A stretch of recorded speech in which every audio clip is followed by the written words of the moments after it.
Hello ఈరోజు మనం సోఫాల్లో cost కటింగ్లో ఏమేమి వాటిలో కాంప్రమైజ్ అయ్యి దాన్ని క్వాలిటీని ఇంకా ప్రైస్ని ఎలా తగ్గిస్తారనే దాని గురించి ఈ వీడియోలో చెప్పుకుందాం. ఫస్ట్ వచ్చేసి మనం ఈరోజు వీడియోలో లెగ్స్ గురించి మాట్లాడుకుందాం. ఫస్ట్ లెగ్స్లో వచ్చేస్తే మనకి ప్లాస్టిక్ లెగ్ ఇది. So plastic leg each one వచ్చేసి మనకి 20 రూపీస్ పడుతుంది. 20x12 వేసుకుంటే మనకి 240 రూపీస్కే అయిపోద్ది. అలాగే మనకి ఇది మెటల్ లెగ్ ఈచ్ వన్ వచ్చేసి మనకి 150 రూపీస్ పడుతుంది. 150x12 వేసుకుంటే 1800 రూపీస్ అవుతుంది. సో ఈ విధంగా మ్యానుఫ్యాక్చర్స్ అనేవారు వాళ్ళ కాస్ట్ కటింగ్లో ఎక్కువగా యూజ్ చేసేది plastic legs. So plastic legs use చేస్తున్నారు కాబట్టి మనకి లుక్ తగ్గొచ్చేమో కానీ యూజర్ మట్టికి ఇదే మంచిగా ఉంటుంది. ఎలా అంటే మనకి ఇది ఎక్కువ లైఫ్ ఉంటుంది, మనం అటు ఇటు లాగినా కూడా గీతలు కట్టపడవు.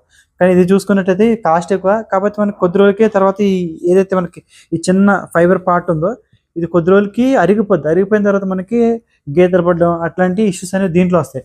సో లుక్ వైజ్ చూసుకుంటే కనుక ఇదే బాగుంటుంది. కాస్ట్ ఎక్కువైన లుక్ పరంగా చాలా బాగుంటుంది. ప్రీమియం సోఫాస్లు అన్నీ కూడా మీకు ఎక్కువగా మెటల్ లెగ్స్ వస్తాయి. సో మీకు ఏది కావాలన్నా అది చూస్ చేసుకోవచ్చు. మనది ఫర్నిచర్ షాప్ వచ్చేసి హైత్ నగర్ శ్రీనివాస్ హాస్పిటల్ పక్కనే ఉంటుంది మనది. సో చాలా మంచి క్వాలిటీలో చాలా లో ప్రైజెస్లో వస్తుంది. ఎందుకంటే మనది ఓన్ బిల్డింగ్ ఇది, దీనికి రెంట్ గట్ట ఏమి ఉండదు. సో మీరు వచ్చి మీకు నచ్చిన ఫర్నిచర్ని మీకు నచ్చినట్టు కస్టమైజ్ చేసి మీకు నచ్చిన కలర్ని ఫ్రేమ్స్ అన్నీ కూడా మీకు నీట్గా చెప్తాం క్వాలిటీ గురించి.